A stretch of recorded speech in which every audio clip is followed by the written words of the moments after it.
और अभी तक उसका क्योंकि वैकेंसी 50% से ज़्यादा हमारे ज़िले में शिक्षकों की है, तो उसको जो है प्रक्रिया को जल्दी करें, जिससे निकली है तो उस चीज़ को पूरा करने का वो करें। और इसी के साथ साथ सर, सरकार की अपनी सारी व्यवस्थाएं बनी पड़ी है, सारा इंफ्रास्ट्रक्चर बना पड़ा है, तो उसको क्यों नहीं करते, जिससे कि जब आपने एक डिसीजन ले लिया कि जेबीटी हमने होनी है, तो सरकारी उस कैसे पीडब्ल्यूडी की बात है, इसी तरीके से पब्लिक हेल्थ की बात है, जहां भी उन्हें जरूरत पड़ती है फॉरेस्ट क्लियरेंस की वजह से परियोजनाएं रुकी रहती है और जो विकास होना चाहिए था वो विकास हो नहीं पाता, उसके सारा बाधित हो जाता है। तो मेरा ये है कि forest department, sir forest department से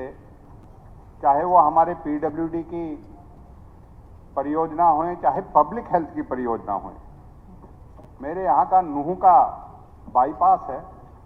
सारी चीजें कंप्लीट हैं, कई सालों से हमने जमींदारों से रिक्वेस्ट करके उनसे करा के कंपनसेशन पे एग्री भी करा दिया किसी चीज का, लेकिन सिर्फ इसलिए कि फॉरेस्ट की जमीन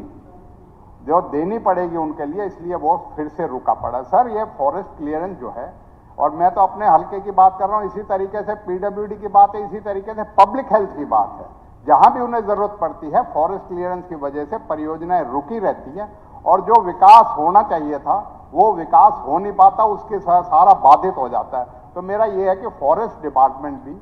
जो है इन चीजों को, जो इंटर डिपार्टमेंट ही है, लेकिन वर्किंग में जो होएगा सुचारू रूप से हो जाएगी। और परियोजनाएं जो है, जैसे मैंने बताया नूह की जो है बाईपास की बात है, इसी तरीके हमारे यहाँ पब्लिक हेल्थ की जो परियोजना है उस पर भी कईयों पे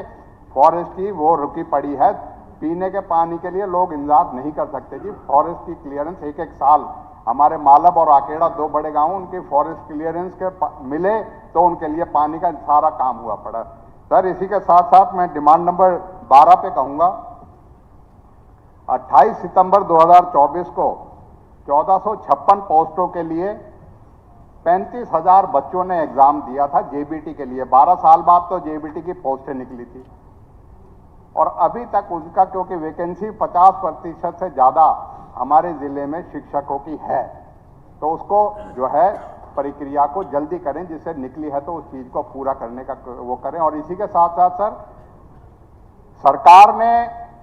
गेटी जो है जेबीटी की जो प्रशिक्षण देती है, प्राइवेट स्कूलों को तो, प्राइवेट इंस्टीट्यूट को तो वो परमिशन दे दी, लेकिन सर गवर्नमेंट की जो गेटी है, चाहे वो फिरोजपुर नमक है चाहे मोरनी हिल्स है, उनको वो एडमिशन की परमिशन नहीं दी। जब प्राइवेट को आपने दे दी है तो सरकार की अपनी सारी व्यवस्थाएं बनी पड़ी है, सारा इंफ्रास्ट्रक्चर बना पड़ा है, तो उसको क्यों नहीं करते, जिससे कि जब आपने एक डिसीजन ले लिया कि जेबीटी हमने होनी है, तो सरकारी उसमें क्यों नहीं, क्योंकि प्राइवेट वालों को तो कर दिया अलाउ, सरकारी वो नहीं हो रहे।